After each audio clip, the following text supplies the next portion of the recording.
رمضان رمضان رمضان میں وہ. اعوذ باللہ من الشیطان الرجیم.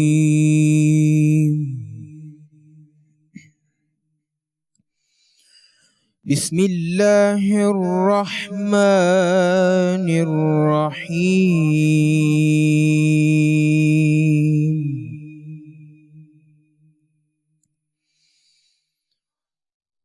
اتی امر اللہ فلا تستعجلوه.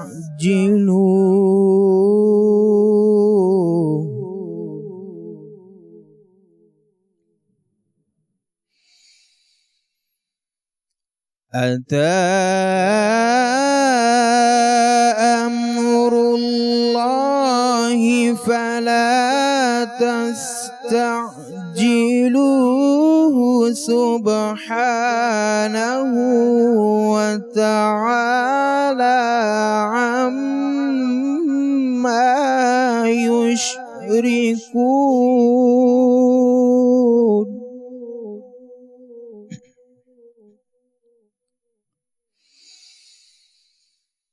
ينزل الملائكة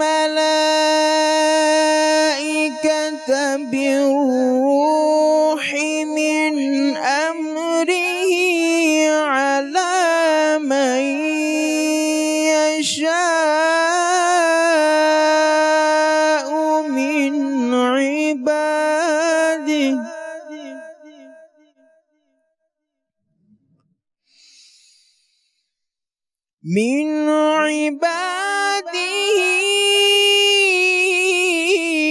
أن أنذروا أنه لا إله إلا أنا فاتقون.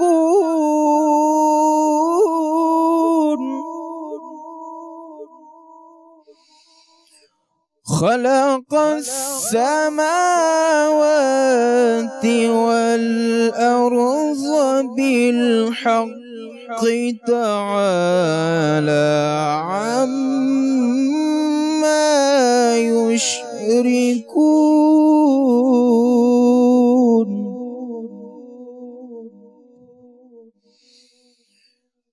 خلق السماوات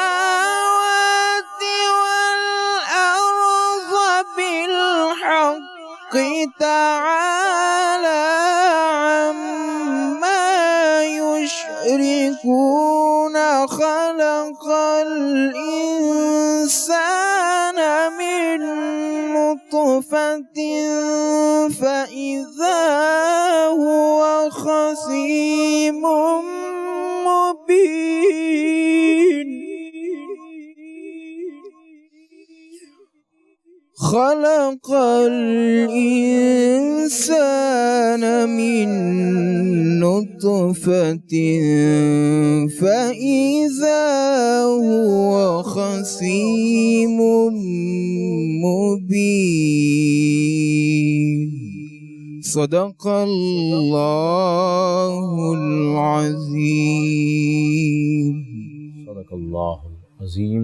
استغفر اللہ ربی من کل ذنب و اتوب الیہ. السلام علیکم ناظرین گرامی، ہم الحمدللہ دوسرے عشرے میں داخل ہو گئے ہیں، عشرہ مغفرت، اور جہاں پر یہ میں نے آغاز کیا استغفار، اس کی کوشش کیجئے کہ ذرا ہم اپنی ان 10 دنوں میں، ویسے تو استغفار بار بار پڑھنا چاہیے، بار بار کرنا چاہیے، لیکن 10 دنوں میں یہ عشرہ مغفرت ہے، اس پہ ہم مسلسل کر لیں. اور کیونکہ آج ہم الحمدللہ 11واں روزہ اس کا آغاز کرنے جا رہے ہیں، اس کے لیے سحر میں ہم یہاں پر بیٹھے ہوئے ہیں. تو آج میں یہ کہنا چاہتی ہوں فہیم کہ میں، میری پوری ٹیم، میرے ساتھی اینکر، میزبان، میرا ادارہ، ہم الحمدللہ اللہ رب العزت ہر سال رمضان المبارک میں اور سالہ سال ہی آپ کے اوپر رحمتیں اور برکتیں اپنے نزول فرماتا رہتا ہے، لیکن اس بار ہم بہت زیادہ خوش نصیب اس لیے ہیں کہ یہاں پر ہم علماء کرام کیا جو پورا گلدستہ لیے ہوئے بیٹھے ہوئے ہیں، اور جس طرح سے الحمدللہ ہمارے باطن کی تربیت ہو رہی ہے. اللہ رب العزت نہ صرف ہماری تربیت ہو بلکہ ہمیں اس پر عمل کرنے کی بھی توفیق عطا فرمائے.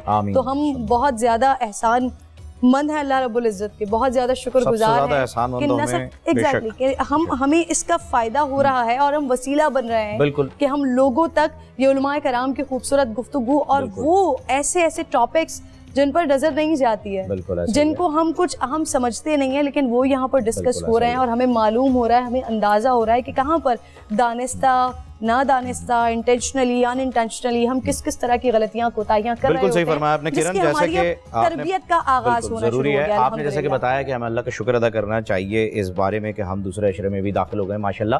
ہم اللہ تعالیٰ کا شکر کس کس بات پر ادا کرتے نہیں اور ہمیں کرنا چاہیے.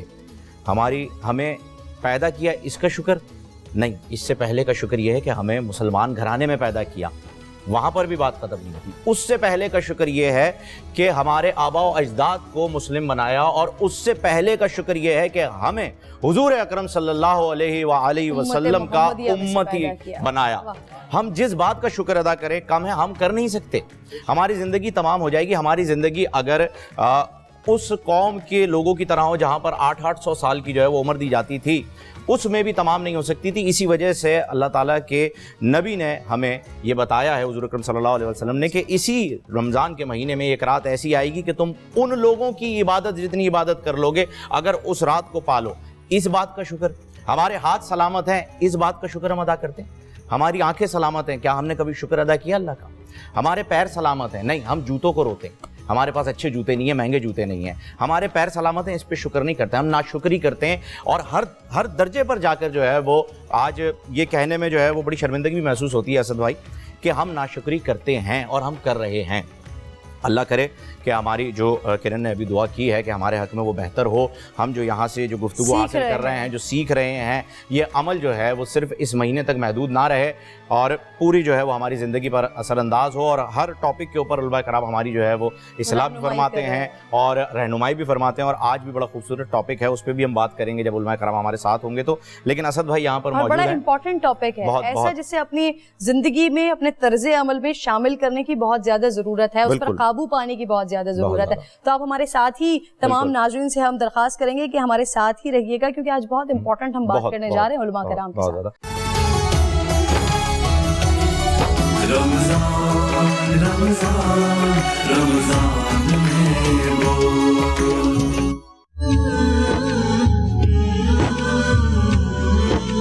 السلام علیکم ورحمۃ اللہ. ناظرین گرامی, ایک بار پھر رمضان کے خصوصی نشریات میں آپ کو خوش آمدید کہوں گی. انبیاء کے بول سیگمنٹ کی جانب بڑھ رہے ہیں, جہاں آج ہم بات کرنے جا رہے ہیں حضرت یعقوب علیہ السلام کی.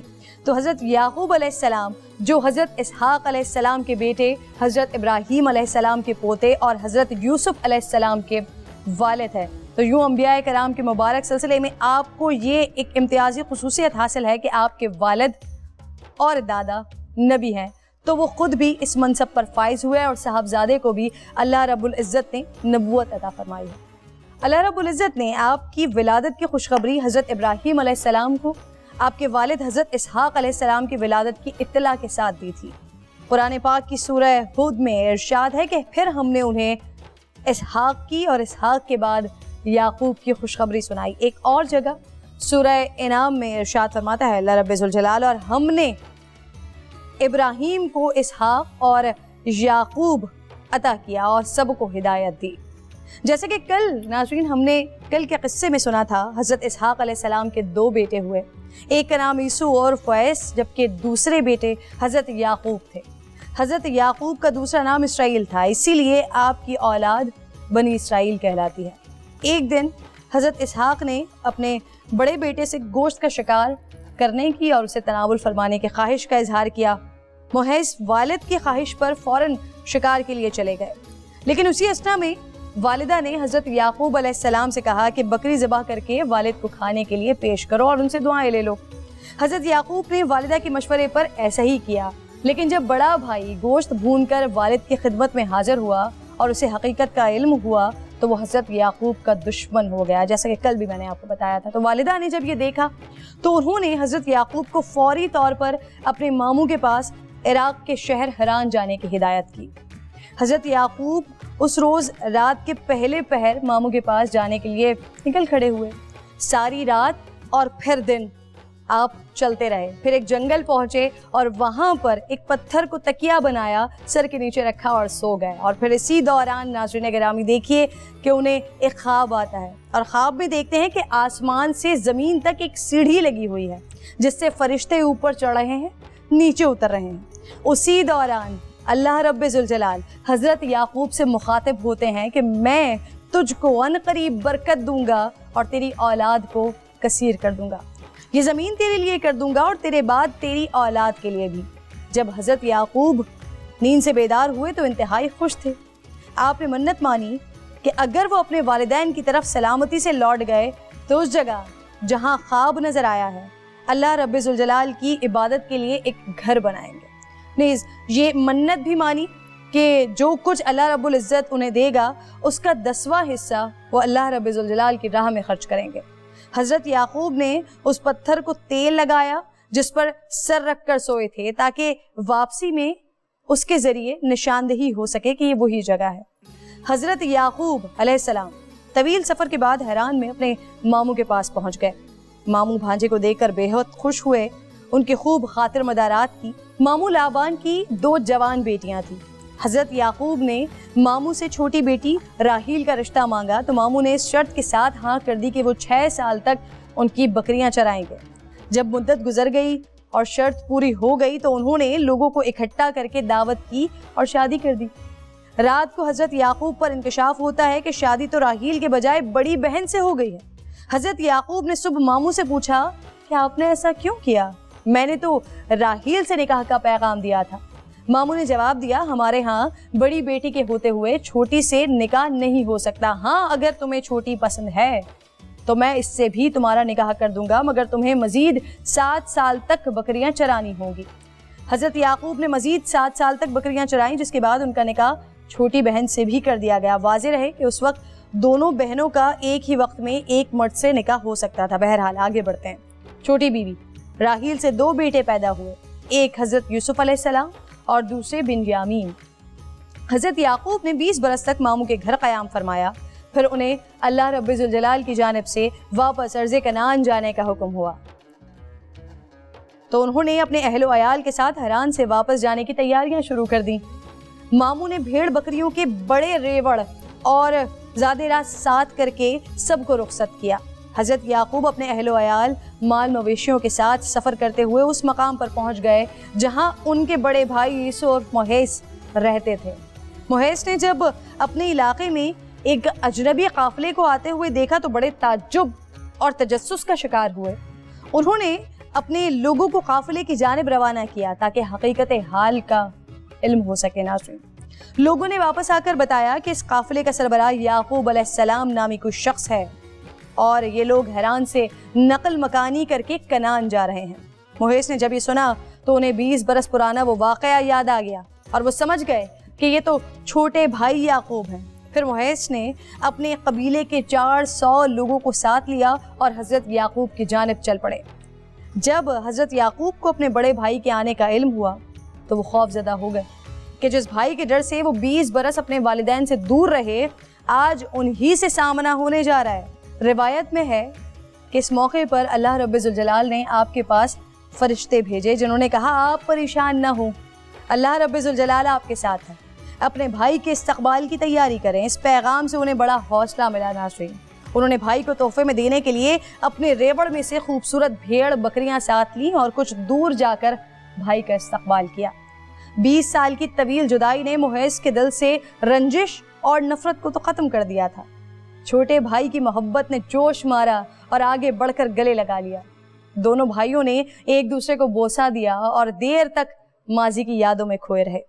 حضرت یعقوب علیہ السلام نے کچھ دن بڑے بھائی کی میزبانی میں گزارے، پھر ان سے اجازت چاہی۔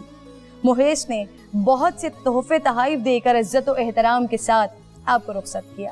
حضرت یعقوب علیہ السلام کو اچھی طرح یاد تھا کہ 20 سال پہلے جب وہ اپنے ماموں کے پاس جا رہے تھے تو انہوں نے منت مانگی تھی ناظرین کہ اگر وہ اپنے والدین کے پاس سلامتی کے ساتھ لوٹ گئے تو جس جگہ وہ خواب دیکھا تھا وہاں اللہ رب ذوالجلال کا گھر بنائیں گے۔ لہٰذا وہ 20 سال پرانے راستوں کو یاد کرتے ہوئے یروشلم کے قریب اس بستی تک پہنچ گئے جس کے باہر انہوں نے قیام فرمایا تھا، اور جلد ہی وہ اس پتھر کو ڈھونڈنے میں کامیاب ہو گئے کہ جس پر سر رکھ کر حضرت یعقوب علیہ السلام نے وہ خواب دیکھا تھا جس کا میں نے آغاز میں تذکرہ کیا۔ جس جگہ وہ پتھر نصب تھا ناظرین، وہ بستی کے ایک شخص شقیم بن جمور کی ملکیت تھی۔ آپ نے 100 بھیڑوں کے بدلے اسے جگہ خرید لی اور پھر اپنے بیٹوں کے ساتھ مل کر وہاں ایک عبادت گاہ تعمیر کی۔ یہی جگہ آج بیت المقدس کہلاتی ہے۔ بیت المقدس کے قیام کے دوران حضرت یوسف کی والدہ حضرت راحیل کے یہاں دوسرے بیٹے بنیامین کی پیدائش ہوئی، لیکن دوران زچگی وہ انتقال کر گئیں۔ حضرت یعقوب کو اپنی بیوی سے بہت زیادہ محبت تھی۔ ان کے انتقال سے حضرت یعقوب کو بہت صدمہ پہنچا، لہٰذا ان کے انتقال کے بعد وہ بیت المقدس سے نکل کر اس مقام پر چلے گئے جہاں آپ کے دادا حضرت ابراہیم علیہ السلام بھی رہا کرتے تھے، یعنی جبرون چلے گئے۔ اس دوران بڑے بھائی محیز بھی وہاں پہنچ چکے تھے۔ حضرت اسحاق نے دونوں بیٹوں کی موجودگی میں 180 سال کی عمر میں وفات پائی تھی۔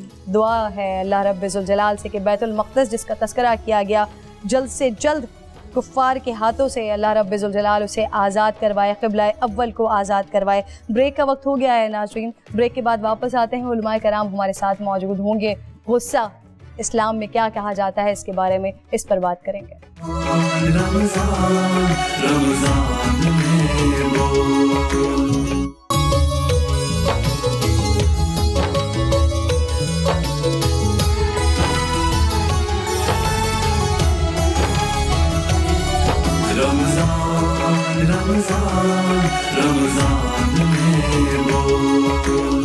السلام علیکم ناظرین کرام، آپ کو خوش آمدید کہتے ہیں رمضان میں بول کی سحر ٹرانسمیشن میں۔ اور آج الحمدللہ ہم عشرہ مغفرت میں جو ہے وہ داخل ہونے جا رہے ہیں، بلکہ ہو چکے ہیں داخل، اور سحر کا بھی جو ہے وقت تھوڑی دیر میں ہو جائے گا۔ آپ سب کو بہت بہت مبارک ہو، ہمارے لیے بھی دعا کیجیے گا، اپنے لیے بھی دعا کیجیے گا۔ میں ہوں آپ کا میزبان فہیم خان اور میرے ساتھ تشریف فرما ہیں کرن ناز صاحبہ، ہم دونوں کی جانب سے السلام علیکم۔ السلام علیکم ورحمۃ اللہ۔ ناظرین وعلیکم السلام آپ کو بھی۔ اور 11ویں روزہ میں آج ہم یعنی کہ عشرہ مغفرت کی جانب ہم جا رہے ہیں۔ 10 روزے الحمدللہ بڑے سکون کے ساتھ، بڑے اطمینان کے ساتھ ہم نے گزارے ہیں، اور اللہ رب العزت سے یہی دعا ہے کہ آگے آنے والے روزے اور یہ پورا رمضان نہ صرف سکون کے ساتھ بلکہ وہ تمام کچھ جو اللہ رب العزت ہمیں دینا چاہتا ہے لیکن ہم اس طرح سے اللہ سے یا مانگ نہیں پا رہے ہیں یا ہمیں وہ سلیقہ نہیں آتا ہے، تو وہ سب کچھ رمضان المبارک میں ہمیں عطا کرے اللہ رب ذوالجلال۔ اور اس کے ساتھ ساتھ پھر ہم اسے آگے بھی اسی طرح سے اس پریکٹس کو جو تقوی کا ہمیں بتایا جا رہا ہے، جس طرح سے ہمیں اپنے آپ کو کنٹرول کرنے کا بتایا جا رہا ہے، اس پریکٹس کو، اس خوبصورت پریکٹس کو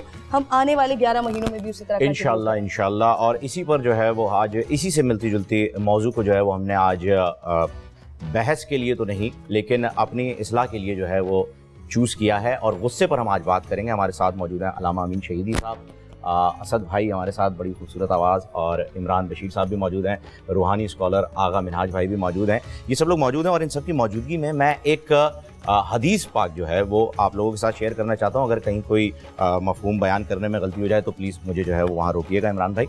حضور اکرم صلی اللہ علیہ وسلم کی خدمت میں حضرت معاذ بن جبل حاضر ہوئے اور آپ صلی اللہ علیہ وسلم سے پوچھا کہ مجھے جنت حاصل کرنے کا کوئی طریقہ بتائیے، کم و بیش مفہوم میں آپ کو بتا رہا ہوں، بتائیے۔ تو حضور اکرم صلی اللہ علیہ وسلم نے فرمایا نماز پڑھو، روزہ رکھو، زکوٰۃ دو، حج کرو۔ اس کے بعد حضور اکرم صلی اللہ علیہ وسلم نے ان سے فرمایا ایک اور بات بتاؤں؟ کہا جی ضرور بتائیے۔ کہ جنت کے دروازوں کے بارے میں بتاؤں؟ بتائیے۔ کہا روزہ جو ہے وہ جنت کے لیے ایک دروازہ مختص کر دیا گیا روزدار کے لیے، اور روزہ ڈھال ہے، وہ جہنم میں جانے سے روکے گا ڈھال بن کر کے۔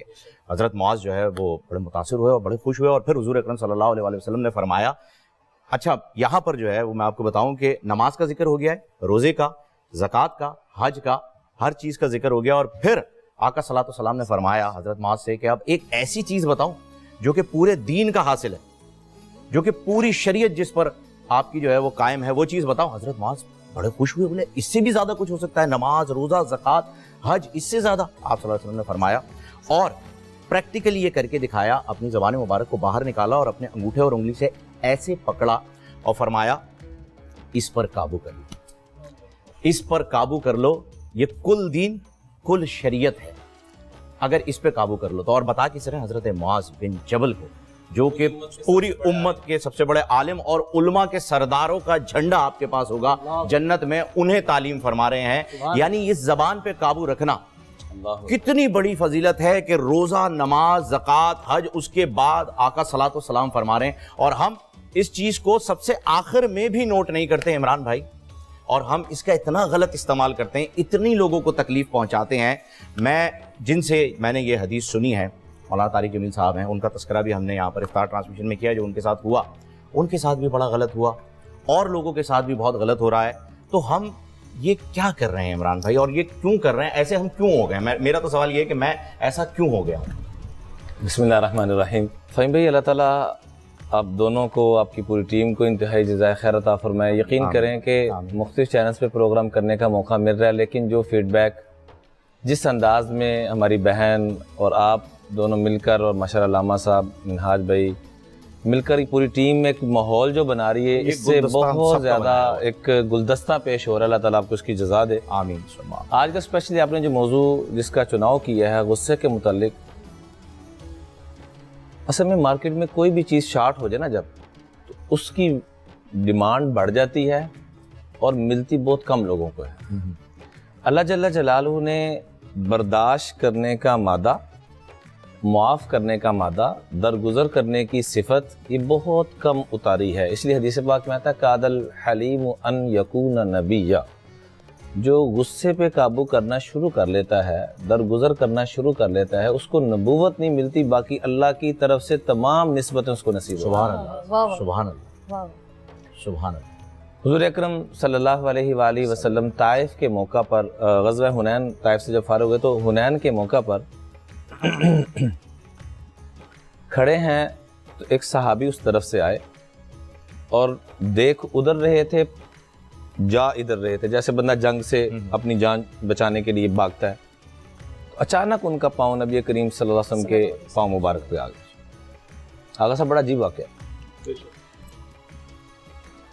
تو آپ علیہ الصلوۃ والسلام نے لاٹھی لی، اور لاٹھی لے کر نا بس ایسے یہ آواز پیدا ہوئی، صرف لوہے کی زرہ پہن رکھی۔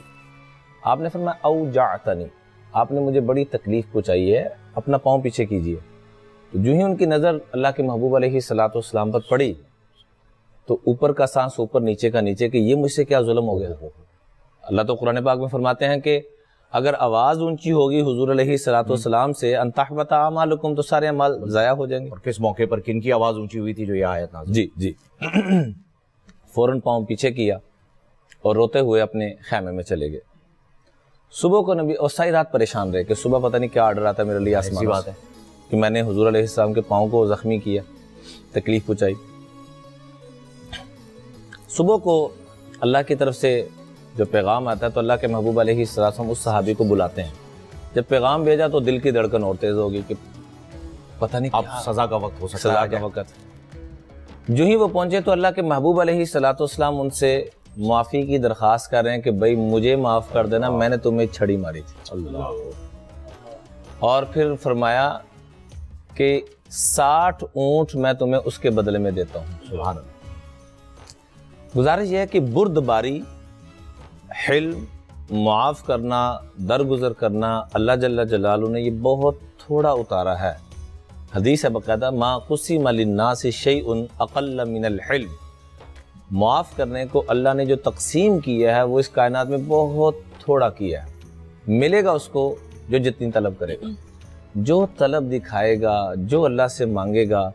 اس لیے حدیث پاک میں آتا ہے کہ صبح کے وقت اذا اصبح ابن آدم فإن الأعضاء كلها تكفر اللسان، جب صبح ہوتی ہے نا فہیم بھائی، تو جسم کے سارے اعضاء یوں ہاتھ جوڑ کے زبان کے آگے دست بدستہ کھڑے ہوتے، آج کچھ نہ کرنا، آج کچھ نہ کرنا۔ ان استقمت استقمنا وان اعوججت اعوججنا، اگر تو ٹھیک رہی نا تو ہم بھی ٹھیک رہیں گے، اور اگر تیرا بیڑا غرق ہو گیا تو ہمارا بھی ہو جانا ہے۔ یہ حدیث ہے باقاعدہ کہ صبح کے وقت روزانہ یہ سارے اعضاء کے آگے یوں ہاتھ جوڑتے ہیں زبان کے آگے کہ تو اگر ٹھیک رہی تو میں ٹھیک۔ وہ ایک آدمی اپنے گھر میں آیا تو یہ خالی بیوی کے نہیں، کچھ مثالیں نا ایسے بن گئی ہوئی ہیں فلاں پہ، لیکن یہ میاں بیوی دونوں کے لیے میں کہوں گا۔ بیوی کہنے لگی میں تجھے سنبھالوں، ہے تو لطیفہ ہی لیکن فٹ آتا دونوں پہ، میاں بیوی پہ۔ کہنے لگی میں تجھے سنبھالوں، تیرے بچوں کو سنبھالوں، تیرے مہمانوں کو سنبھالوں، تیرے رشتہ داروں کو سنبھالوں، کیا وہ کہنے لگا تو صرف زبان سنبھالے باقی سارا کچھ میں سنبھال لوں گا. بس تو یہی پیغام شوہر کے لیے ہے. شوہر کچھ نہ کرے، یقین کریں، بیوی کو عزت کی نگاہ سے دیکھے، شک کی نگاہ سے نہ دیکھے. آج شک کی بیماری نے تباہ و برباد کر دیا پکڑ کے. مرد جو کچھ مرضی کرتا رہے اس پہ کوئی شک نہیں ہے، اور ہماری ماں بہن بیٹی کچھ ہوا بھی نہیں تو خواہ مخواہ شک کی نگاہ سے نہ دیکھے. اور دوسرے نمبر پہ عزت دے دے. گھر میں اللہ کی قسم فقر و فاقہ بھی ہوگا تو گھر جنت کا نمونہ ہوگا. درست. اور آپ سونے کے لقمے کھلائیں اور آپ کی زبان ٹھیک نہیں ہے مرد کی تو وہ بیوی کبھی خوشی نہ رہ سکتی، کچھ نہیں، کبھی سکھی. اب بی بی فاطمہ کو دیکھ لینا، گھر میں کیا ہے؟ کچھ نہیں. 2 دن کے فاقے، 2 دن کے فاقے. بلکہ بخاری کی روایت علامہ صاحب ملتی ہے کہ ما شابی آل محمد من خبزی شعیر متتابعین یومن، کہ 2 دن لگاتار پوری زندگی میں کبھی نہیں کھایا. یہ کیفیت کے کھانا. لیکن اللہ کے محبوب علیہ الصلوۃ والسلام نے کبھی نہیں فرمایا کہ میری بیٹی کو کھانا کیوں نہیں دیا، لیکن فرمایا فاطمہ تو بضعۃ منی، فاطمہ میرا جگر کا ٹکڑا ہے. من آذاها فقط آذانی، جس نے فاطمہ کو تکلیف پہنچائی اس نے مجھے تکلیف پہنچائی. تو یہ تکلیف کس چیز سے پہنچے گی؟ فقر و فاقے کی وجہ سے کبھی شکوہ نہیں. یہ زبان انہیں ایک ماحول بنایا گیا کہ زبان کو کنٹرول. اور جس بات کی طرف آپ نے شروع میں اشارہ فرمایا معاذ بن جبل رضی اللہ تعالیٰ عنہ، میں خود ان کے مزار اقدس پہ گیا اردن میں. جی تو میں جارڈن میں جب گیا تو یقین کریں کہ ان کی قبر اطہر پہ جب میں حاضر ہوا، میں نے اپنی زندگی میں ایسی خوشبو کبھی نہیں سونگی. سبحان اللہ. تو وہاں ایک عرب کھڑا تھا، مجھے کہنے لگا یہ قدرتی خوشبو ہر وقت 24 گھنٹے یہاں سے آتی رہتی، یہ کوئی لگائی ہوئی نہیں، قدرت. اور وہاں وہ بڑی حدیث لکھی ہوئی تھی اعلم بالحلال والحرام، جس کی طرف آپ نے اشارہ کیا. میری امت کا سب سے بڑے عالم حلال و حرام کو جاننے والے، اور کل قیامت کے دن علماء کا جھنڈا ان کے ہاتھ میں ہوگا. اللہ ہم سب کو ان کے قدموں میں اسٹوڈنٹ بنا کے شامل فرما دے. اتنے بڑے عالم کو، اور یہ وہ شخصیت ہے کہ حضور علیہ الصلوۃ والسلام ان سے فرما رہے اے معاذ انی لاحبک فی اللہ، اے معاذ میں تجھ سے محبت کرتا ہوں. سبحان اللہ. کیا رہ گیا، کیا بچا؟ کچھ نہیں. اور ان اتنے بڑے عالم، اتنی محبت کا معیار، اور سمجھایا کیسے جا رہا ہے؟ جیسے چھوٹے بچوں کو سمجھایا، جیسے آپ نے بالکل زبان نکال کے دکھائی. ایسے حضور علیہ الصلوۃ والسلام یہ سواری پہ سوار ہیں اور اللہ کے محبوب ساتھ ساتھ چل رہے ہیں اور مختلف باتیں بتاتے رہے. جیسے آپ نے ذکر فرمایا نماز کا، فلاں فلاں فلاں یہ کرنا. ان کو یمن حاکم بنا کے بھیجا جا رہا تھا. آخر میں فرمایا الا ادلک بملاک ھذا کلہ، اے معاذ کیا میں تمہیں پورے دین کا خلاصہ نہ پیش کروں؟ کہ رسول اللہ وہ کیا؟ تو فرمایا کف ھذا، اس کو تھامے رکھنا، تم نے پورے دین پہ عمل کر لیا. تو غصہ یہ انسان کو کتنی اہم چیز ہے، معاف کیجیے قطع کلامی کے لیے، کتنی اہم چیز ہے کہ یہ بتایا جا سکتا تھا آرام سے کہ زبان پہ قابو رکھ لینا. جی، لیکن پریکٹیکلی کر کے دکھایا کہ اس کی اہمیت کا اندازہ ہو جائے. جی بالکل، اس کی اہمیت کا اندازہ کروایا اور ساتھ ہی ساتھ عملاً کر کے بتلایا کہ بھئی اس کو روکنا ہے. حالانکہ کہتا ہے زبان کو روک لینا. بالکل جی بالکل. حضرت ابو دجانہ رضی اللہ تعالیٰ عنہ یہ وہ خوش قسمت صحابی ہیں بہن کے جن کو بدر سے لے کر حجۃ الوداع تک ہر غزوے کے اندر آقا کریم صلی اللہ علیہ وسلم کے قدموں میں جانے کا اور ہر جگہ خدمت کا اللہ نے موقع عطا فرمایا. اور احد میں تو آپ نے فرمایا تھا میری تلوار کا حق کون ادا کرے گا؟ تو عمر فاروق رضی اللہ تعالیٰ عنہ بھی کھڑے ہوئے، حضرت زبیر بن عوام بھی کھڑے ہوئے، اور بھی کچھ لوگ کھڑے ہوئے. تو یہ جو سعادت ملی وہ ابو دجانہ کو ملی. اور پھر کفار کے جمگٹے میں ایسے داخل ہوئے کہ صفوں کو کہنا بڑا آسان ہے، چیرتے ہوئے اینڈ تک گئے. اور اینڈ میں ایک خاتون کھڑی تھی جن کا نام ہے ہندا، حضرت ابو سفیان کی جو زوجہ ہیں، حضرت امیر معاویہ رضی اللہ عنہ کی والدہ ماجدہ. تو اس وقت مسلمان نہیں ہوئی تھی. اور سید الشہداء سیدنا حمزہ رضی اللہ تعالیٰ عنہ، میرے آپ کے ماں باپ ان پہ قربان، ان کی شہادت کا بھی یہ سارا معاملہ، ساری ترتیب. تو ان کے سر پہ نا یوں تلوار رکھی باقاعدہ. تو اس نے چیخ ماری تو اپنی تلوار پیچھے کر لی. تو زبیر دیکھ رہے تھے کہ تلوار کیوں پیچھے ہٹا دی؟ کہ مجھے حیا آئی کہ اللہ کے محبوب کی تلوار ہو اور وہ عورت پر چلے. اللہ اکبر. آج ہماری یہ زبان جس کے بارے میں فرمایا جراحات السنان لہت یام ولا یلتام ما جرح اللسان، اس تلوار کا زخم تو بھر جاتا ہے لیکن اللہ کی قسم زبان سے لگایا ہوا زبان کا لگایا زخم یہ کبھی نہیں بھر سکتا. فرمایا ساتوں سمندر مل کر زبان کا لگائے ہوئی آگ کو نہیں بجھا سکتے، اور زبان کا ایک میٹھا بول 7 کڑوے سمندروں کو میٹھا کر دیتا ہے، حلاوت لا سکتا ہے۔ تو تلوار پیچھے کر لی، واپس آئے، اور واپسی میں ایک بہت بڑے جنگجو سے مقابلہ ہوا، دونوں طرف جو ہے لشکر تھم گئے کہ دیکھتے ہیں اب کیا ہوتا ہے، تو اس کے بھی 2 ٹکڑے کر دیے، تلوار آ کے دی۔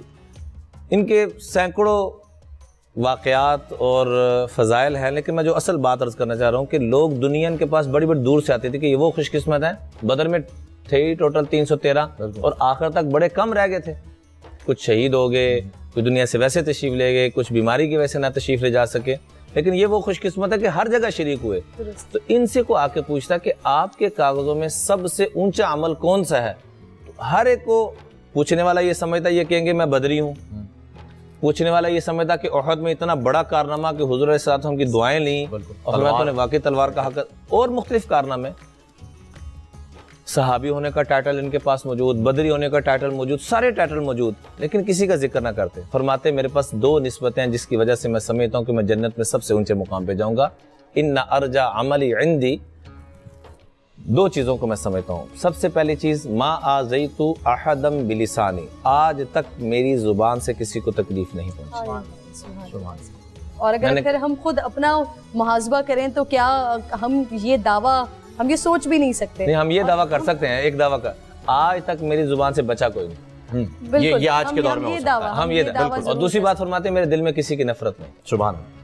اور عمران بھائی ابھی تو حال ایسا ہے، اگر اپنا ہی آپ محاسبہ کریں تو یہ معلوم ہوتا ہے کہ اگر کسی نے آپ کو تکلیف پہنچائی اور اس بات کو 2 یا 3 دن یا مہینہ بھی گزر گیا، لیکن آپ اس طاق میں رہتے ہیں، سوچ میں رہتے ہیں کہ ایک دفعہ آئے تو صحیح وہ شخص سامنے، ہاتھ سے نہیں تو زبان سے تو اس کی طبیعت صاف کرنی ہی ہے۔ ہمیں کہاں سے یہ تربیت اور درس ہمیں مل رہا ہے، اور ہم آج دیکھ رہے ہوتے ہیں پورے گھر ناظرین برباد ہو جاتے ہیں صرف اس زبان کے استعمال کی وجہ سے۔ اعتدال کی پھر بات آ جاتی ہے، جہاں ہم احادیث مبارکہ میں دیکھتے ہیں، اور پھر احادیث مبارکہ میں 8 دفعہ صرف اور صرف ایک ہی حدیث کا مفہوم ہمیں ملتا ہے جو اعتدال کے حوالے سے ہے، اور پھر یہیں پر یہ ساری چیزیں، سارے معاملات، وہ غصہ، زبان پہ کنٹرول، اور پھر یہ اعتدال کی بات یہاں پر آ جاتی ہے۔ علامہ صاحب آپ کی جانب آؤں گی، وجہ وجوہ تخلیق کائنات، مولا علی کرم اللہ وجہ کو اگر دیکھا جائے، آپ نے ابھی کچھ دنوں پہلے ہماری ٹرانسمیشن کے دوران ایک قصہ سنایا تھا کہ جس وقت ان کی شہادت کا عمل تھا، اس دوران ہم نے دیکھا تھا کہ جب ان کی شہادت کا وہ عمل ہے، غالباً آپ نے سنایا تھا، شہادت کے عمل کے دوران بھی وہ ایک ایسا وقت ہے کہ جو گھر والے آس پاس ہوتے ہیں، اگر ہم یہ اس وقت کی پریکٹیکلی لائف میں دیکھیں، اس وقت پہ ہم دیکھ رہے ہوتے ہیں کہ یہاں پر کچھ عجیب و غریب سی چیزیں ہو رہی ہوتی ہیں، اگر ایسا کچھ ہو جائے، خدا نخواستہ کسی کے ساتھ ہو جائے، تو وہ ہم تکلیف، وہ درد، وہ کرب یقیناً ہر انسان کے ساتھ ہوتا ہے، اور پھر ہم چاہتے ہیں کہ بدلہ لیا جائے، لیکن مولا علی وہ فرما رہے ہیں کہ اگر میں اس کو سزا دیتا تو میں اس کو معاف کر دیتا۔ عالم یہ ہے، اور ہم اپنے آپ کو دیکھیں اور پھر ہماری تعلیمات کو دیکھیں تو پھر ہمیں سمجھ آتا ہے کہ کیوں، کس وجہ سے غصے کو حرام قرار دیا گیا ہے۔ اور بسم اللہ الرحمن الرحیم، آپ کا موضوع بڑا اچھا ہے اور اہم بھی ہے، اور اس کے پہلو بھی مختلف ہیں۔ غصہ ایک الگ چیز ہے، زبان ایک الگ چیز ہے۔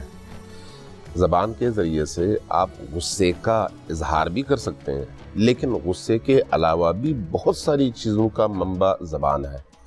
اس لیے میرا خیال ہے خود زبان کو الگ سے موضوع سخن بنا کر اس پر ایک ڈیٹیل میں گفتگو کی ضرورت ہے، اور غصے کو الگ سے موضوع بنا کر اس پر ایک ڈیٹیل سے گفتگو کی ضرورت ہے۔ مثلا عام طور پر چغلی ہے، زبان سے ہوتی ہے، غصہ نہیں ہوتا اس میں، لیکن چغلی ہے اور بہت بڑا گناہ ہے۔ عام طور پر تہمت ہے، غصہ نہیں ہوتا تہمت میں، لیکن اس کا ذریعہ کیا ہے؟ زبان ہے۔ لہذا زبان کے ذریعے سے بہت سارے کام انجام پاتے ہیں جن میں غصہ شامل نہ ہو، جبکہ آج آپ کا موضوع تھا غصہ۔ جی اور غصے کا ہم نے جب دیکھا تو قطع کلام کی معافی کہ 90% آج کے دور میں جو ہو رہا ہے وہ زبانی غصہ ہی ہو رہا ہے، کیونکہ ہر شیر پر سوا شیر ہے تو اس سے ڈر بھی لگتا ہے کہ بھائی ہاتھ کا استعمال نہ کیا جائے۔ زبانی غصہ جو ہے وہ ہم دنیا میں دیکھ رہے ہیں، اس کی سیاست میں بھی دیکھ رہے ہیں، معاشرے میں بھی دیکھ رہے ہیں، اس لیے ہم نے سوچا کہ اس پہ ایک ساتھ ہی زبان کا استعمال ہو نہ ہو، لیکن یہ غصہ ہے ہی ایسی چیز جو آپ کی سوچنے سمجھنے کی صلاحیت کو بالکل تباہ و برباد کر دیتا ہے۔ کوئی شک نہیں۔ غصہ دیکھیں، سوال یہ ہے، غصے کو عربی میں غضب کہا گیا ہے۔ آیا انسان کے اندر یہ چیز اللہ نے رکھی ہے یا نہیں رکھی؟ اگر رکھی ہے تو کیوں رکھی ہے؟ آیا اس کے پیچھے کوئی حکمت ہے یا نہیں ہے؟ اگر انسان کو اس کی ضرورت ہے تو اس کا مطلب یہ ہے کہ غصہ کہیں پر جائز ہے اور کہیں پر ناجائز ہے. بہت ٹھیک. اس لیے اس کو دونوں پہلوؤں سے دیکھنے کی ضرورت ہے. جہاں پر اللہ کے دین کے دفاع کی ضرورت ہے وہیں پر یہ غصہ سب سے بڑی نعمت ہے. اللہ کے دین کے دفاع کے لیے اگر آپ کا غصہ نہ ہو، غضب نہ ہو، تو آپ بالکل لا تعلق ہو جائیں گے. ٹھیک ہے. جہاں آپ کی غیرت کی حفاظت کی ضرورت ہے وہاں پر غصہ بہت بڑی نعمت ہے، ورنہ آپ بے غیرت کہلائیں گے. جو کچھ آپ کی عزت پارا پارا ہو رہی ہوگی آپ بالکل لا تعلق بنے رہیں گے، اس لیے کہ آپ کے اندر غصہ نہیں ہے. اگر آپ کی ناموس پر، آپ کے گھر پر حملہ ہوتا ہے تو اس حملے کے مقابلے میں اگر آپ کے اندر یہ غضب کی خصوصیت نہ ہو تو آپ کبھی بھی اپنے گھر کا، اپنی فیملی کا، اپنی عزت کا، اپنی ناموس کا دفاع نہیں کریں گے. تو اس کا مطلب یہ ہے کہ غصہ یا غضب وہ چیز ہے جو انسان کے اندر اللہ تبارک و تعالیٰ نے رکھی ہے ایک ضرورت کے تحت. اب اس ضرورت کے مقام پر اس کا استعمال کرنا بالکل اللہ کی مشیت کے مطابق ہے، اور جہاں اس مشیت سے آپ انحراف کر جاتے ہیں وہاں پر منع ہے. اسی طرح سے جس طرح سے کھانا ہے، کھانا آپ کی ضرورت کے مطابق ہے تو نعمت ہے، اس سے زیادہ کھائیں گے تو آپ کے لیے زہر ہے. باقی بہت ساری آپ اس طرح کی مثالیں دے سکتی ہیں.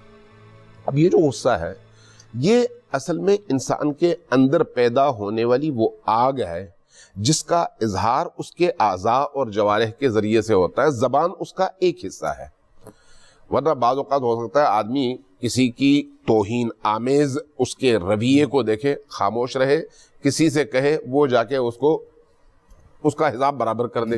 اس نے تو کوئی غصہ نہیں کیا بظاہر، لیکن اپنے اندر کی اس آگ کو بجھانے کا اس نے وہ رستہ ڈھونڈا.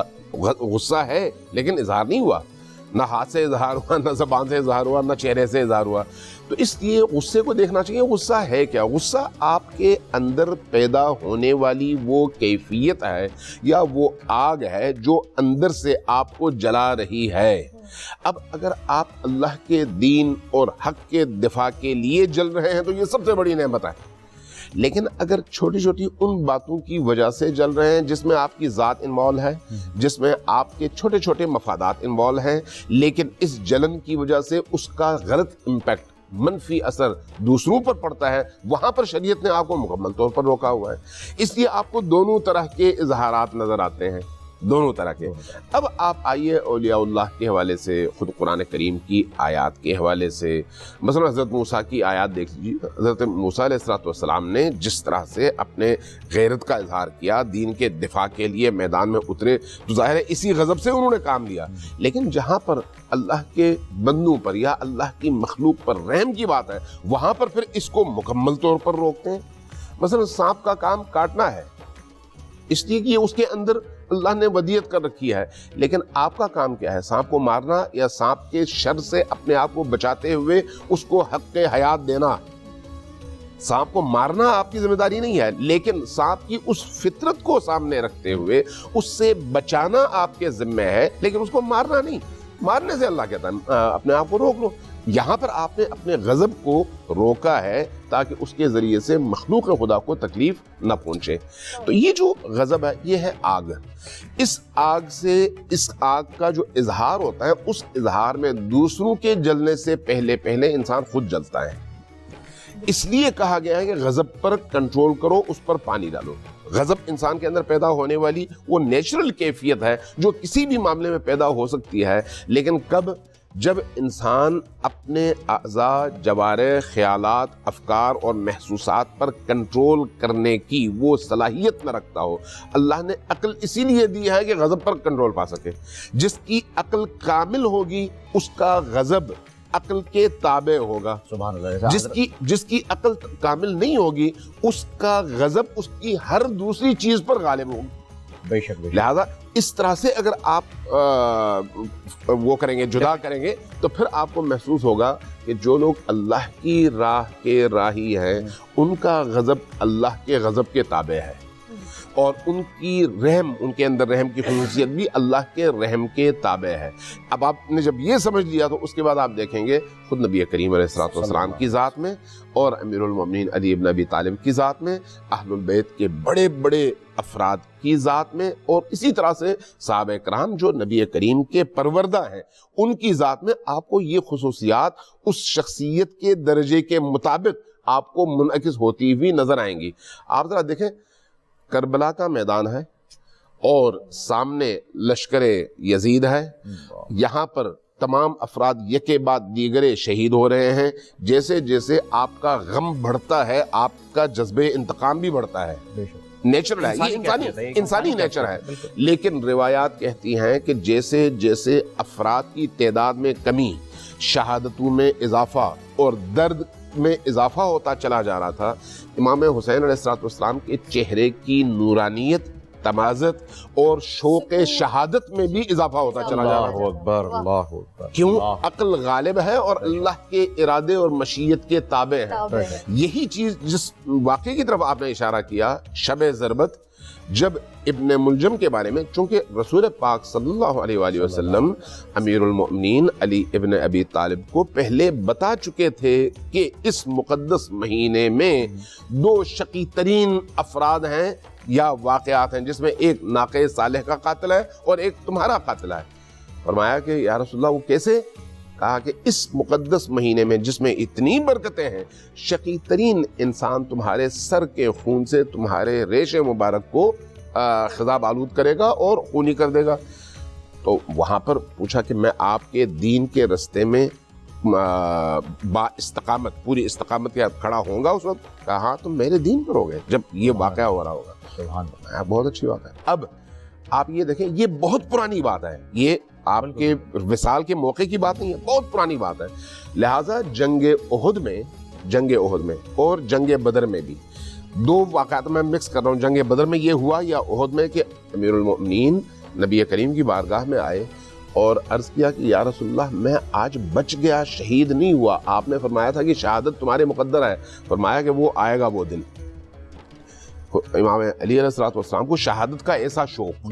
اب جب 21 رمضان کا موقع آتا ہے یا 19 رمضان کی شب ضربت پڑتی ہے تو اس وقت جو وصیت فرماتے ہیں وہ کیا ہے؟ وہ یہ ہے کہ اس نے مجھ پر ایک وار کیا ہے، اس لیے اب اگر میں جانبر ہوا، بچ گیا، تو میں جانوں اور میرا کام جانا ہے، میں انتقام لیتا ہوں یا معاف کر لیتا ہوں، یہ مجھ پر ہے۔ لیکن اگر میری شہادت ہوئی تو تم نے ایک ضرب سے زیادہ نہیں مارنی، ایک ہی ضرب۔ اچھا دوسری بات، جب دودھ لایا گیا تو کہا کہ جاؤ پہلے اس کو پلا دو، اس لیے کہ وہ بھوکا ہے۔ اللہ، یعنی یہ انسان کے اس وجود کے معراج کو بیان کرنے والا واقعہ ہے کہ انسان کی تمام تر اندر کے ان احساسات، اس کے اندر جو جذبات ہیں، اس پر جب عقل غالب ہو تو انسان کی تمام چیزیں عقل کے تابع ہوتی ہیں۔ یہ کس موقع پر آپ نے اس کی منظر کشی جو ہے وہ پچھلے ہماری کچھ جب گفتگو ہو رہی تھی تب آپ نے فرمائی تھی کہ چوٹ ایسی لگی ہوئی ہے کہ سر جو ہے جی پھٹا ہوا، کھلا ہوا ہے، بالکل لہو جو ہے وہ بہ رہا ہے، لہو لہان ہوئے میں، اور اس وقت یہ عالم ہے مولا کائنات کا، یہ عالم ہے اس وقت کہ اس وقت بھی کہہ رہے ہیں اس کا سانس پھولا ہوا ہے، وہ گھبرایا ہوا ہے، دودھ اسے پلاؤ، اور پھر مجھے نہیں۔ علامہ صاحب جو آپ نے بات کی نا کہ غصے کی بھی دو قسم ہے، کہ ایک وہ وقت ہے کہ اگر وہاں پر آپ کا غصہ نہ آئے تو یہ آپ کی غیرت پہ سوال ہے، اور ایک وہ وقت، اور یہی پھر مولا علی کرم اللہ وجہہ کا پھر وہ واقعہ بھی یاد آتا ہے کہ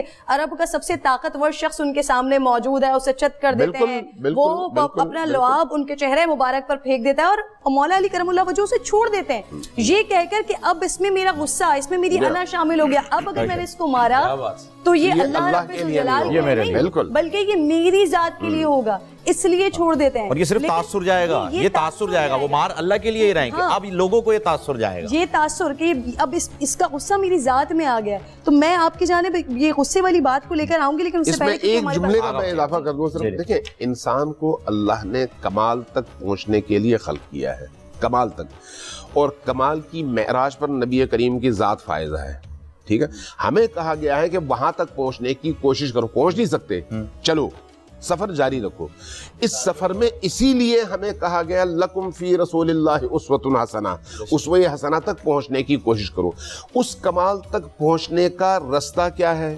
انسان عقلی طور پر اپنے جذبات کو ہمیشہ کنٹرول میں رکھے اور ان جذبات کو وہاں استعمال کرے جہاں پر عقل کہتی ہے, اور عقل اللہ کا حکم ہے اور اللہ کی مشیت. بالکل آپ نے درست فرمایا. اور اس کے ساتھ ساتھ پھر یہ بھی فہیم کہ جیسے علامہ صاحب نے جہاں سے بات کا آغاز کیا تھا, غصہ کرنے والا وہ شخص اگر ہم اپنی پریکٹیکل لائف میں دیکھتے ہیں, ہمیں یہ دکھائی دیتا ہے, نظر آتا ہے کہ وہ شخص جو غصہ کرتا ہے, بد زبان ہوتا ہے, بد کلام ہوتا ہے, تو پھر وہ دوسرے لوگوں کو بھی گناہ کرنے پر ایسے مجبور کرتا ہے کہ پھر اس کے سامنے تو کوئی بات نہیں کر سکتا, پھر پیچھے بیٹھ کر غیبت ہو رہی ہوتی ہے. تو غصہ اپنے آپ کو بھی تکلیف میں پہنچا رہا ہوتا ہے, اپنے آپ کے لیے بھی سب سے بڑا, اور پھر اس کے بعد دوسرے لوگوں کے لیے بھی وہ گناہ کا باعث بن رہا ہوتا ہے. ایک جملہ میں بول دوں, پھر آغا صاحب آپ کے پاس وظیفے کے لیے ہم آ رہے ہیں.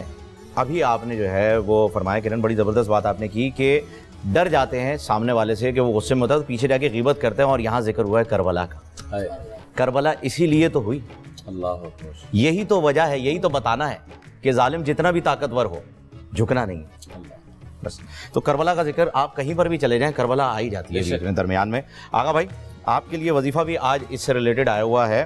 یہ حامد صاحب ہیں, والدہ کا نام انہوں نے فاطمہ بتایا ہے اور کراچی سے ہی تعلق ہے. کہتے ہیں کہ گھر جاتا ہوں تو چڑچڑاہٹ کی وجہ سے بچوں پر بہت غصہ کرتا ہوں. اس پر کوئی وظیفہ بتا دیجیے.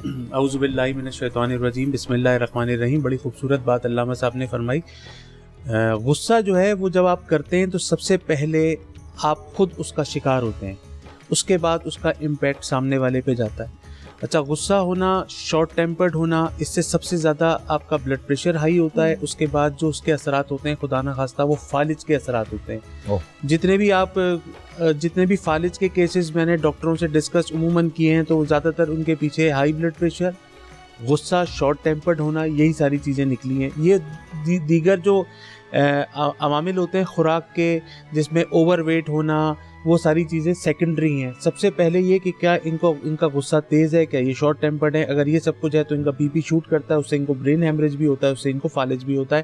تو خدا کا واسطہ سب سے پہلے تو ہمیں اس چیز کے اوپر اس لیے کنٹرول کرنا چاہیے کہ اگر خدا نہ خواستہ آپ کو فالج ہو گیا, برین ہیمریج ہو گیا, تو آپ زندگی بھر محتاج رہیں گے. آپ کو ٹھیک ہونے میں پھر پہلے جیسے آپ نہیں ہو سکتے.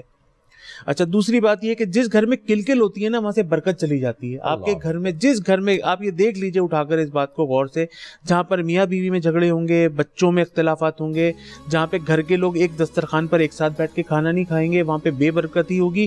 جہاں پہ کلکل ہوگی وہاں پہ روزی روزگار کے مواقع کم ہو جائیں گے. بالکل اپرچونٹیز بالکل نہ ہونے جیسی ہو جاتی ہیں. اچھا, تو ان کو یہ چاہیے کہ اپنے گھر کے ماحول کو بہتر بنانے کے لیے ایک تو سب سے پہلی بات یہ کہ 5 وقتہ نماز کی پابندی کے بعد ہر نماز کے بعد جو ہے نا, یہ 1 مرتبہ سورہ فاتحہ, 1 مرتبہ آیت الکرسی, چاروں کل اول و آخر درود پاک پڑھ کے دعا مانگے. دیکھیں ہر نماز کے بعد آیت الکرسی جو پڑھے گا وہ اس کو جنت میں جانے سے کوئی نہیں روک سکتا. یہ حدیث پاک کا مفہوم ہے. تو تمام گھر کے لوگ اس بات کے اوپر آج سے تہیہ کریں, اس رمضان المبارک سے, یہ عشرہ مغفرت کے عشرے سے, کہ جب بھی ہم نماز پڑھیں گے ہر نماز کے بعد تسبیح فاطمہ پڑھیں گے سب سے پہلے, اس کے بعد 1 سورہ فاتحہ پڑھیں, 1 آیت الکرسی پڑھیں, چاروں کل پڑھیں, اس کے بعد اول و آخر درود پاک پڑھ کے اللہ سے دعا مانگیں. دوسرا, عشاء کے بعد 111 مرتبہ لا حول ولا قوت الا باللہ العلی العظیم. یہ وہ وظیفہ ہے جو شیطان کو آپ سے بہت دور رکھتا ہے. اعوذ باللہ السمیع العلیم من الشیطان الرجیم, لا حول ولا قوت الا باللہ العلی العظیم. جہاں کثرت سے اس کا ذکر ہوگا وہاں پر انشاءاللہ شیطان نہیں ہوگا. جہاں پر شیطان نہیں ہوگا وہاں پر برکت ہوگی, امن ہوگا, جھگڑے فساد پھڈے اس طرح کی چیزیں عموماً نہیں ہوں گے. اور جہاں پہ یہ سب کچھ نہیں ہوگا وہاں پہ اللہ رسول کا بہت بڑا کرم ہوگا انشاءاللہ. ایک اور سوال میں کر لیتی ہوں پھر جو ہمارے منہاج بھائی نے جواب دیا, اس کا معنوی پہلو اگر آپ اجازت دیں, چونکہ سوال ایسا تھا کہ میں جب گھر جاتا ہوں چڑچڑا ہو جاتا ہوں, اور چڑچڑے پن کی وجہ سے ظاہر ہے گھر کا ماحول خراب ہو جاتا ہے. یہ یاد رکھیے ہمیشہ, میرے لیے بھی, آپ کے لیے بھی, تمام ناظرین کے لیے, یہ ایک انسانی مسئلہ ہے کہ انسان کی جتنی بھی ایسی خصوصیات ہیں